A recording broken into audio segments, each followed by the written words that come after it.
مرة أخرى مع حضراتكم على الهواء مباشرة. هذه الفقرة مع جنس أدبي جديد هو القصص الشاعرة.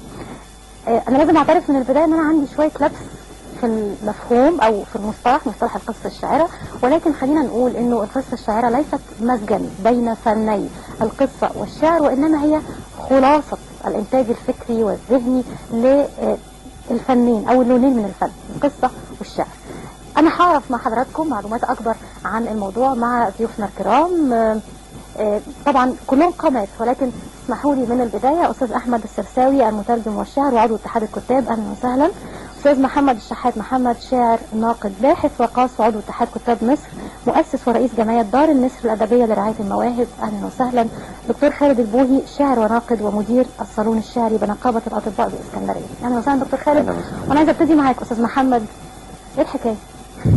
القصص الشاعرة وهناك إنتاج أيضا بعنوان الموج الساخن، وقصص شاعرة وفي إضاءة كده بأنها جنس أدبي جديد.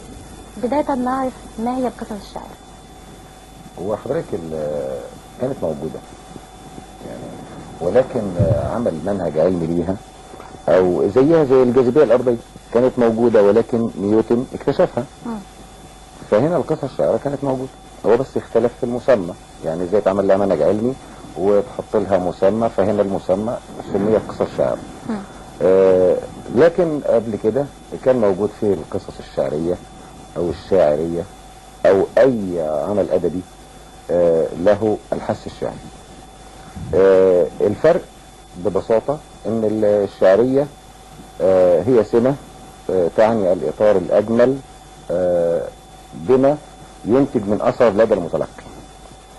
اما الشاعرة فهي اولا لابد ان تلتزم بالتفاعيل والدوران الشعري بلا ساكن في النص، في نص النص.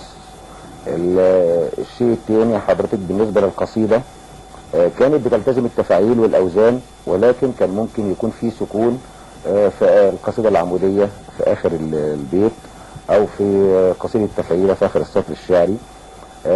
هنا بالنسبة للقصة الشاعرة لا يوجد تسكين، بل من بدايتها حتى نهايتها التفعيلة واحدة، او قد تكون التفعيلة مختلفة ولكن بلا تسكين. ده كان اول فكر يعني، او علاقتها بالشعر. القصة سرد الاحداث. طب ما كان موجود قبل كده الشعر القصصي، يعني في عنترة بن شداد ما كان بيحكي مع محبوبته مثلا حدوته من خلال قصيدة شعرية، تمام. ولكن كانت هنا زي المسرحية الشعرية دلوقتي، هي في دراما او في حدث بيتحكي بس على شكل قصيدة. لكن برضو كان اول خلاف هو التسكين في اخر البيت او اخر السطر الشعري. وهنا ما نقدرش نقول عليه قصة، هو قصيدة مستفيدة بفن الدراما، زيها زي المسرحية، زيها زي او الشعر القصصي يعني كما يقولون عليه، او القصيدة القصصية ده كان اسمه قبل كده.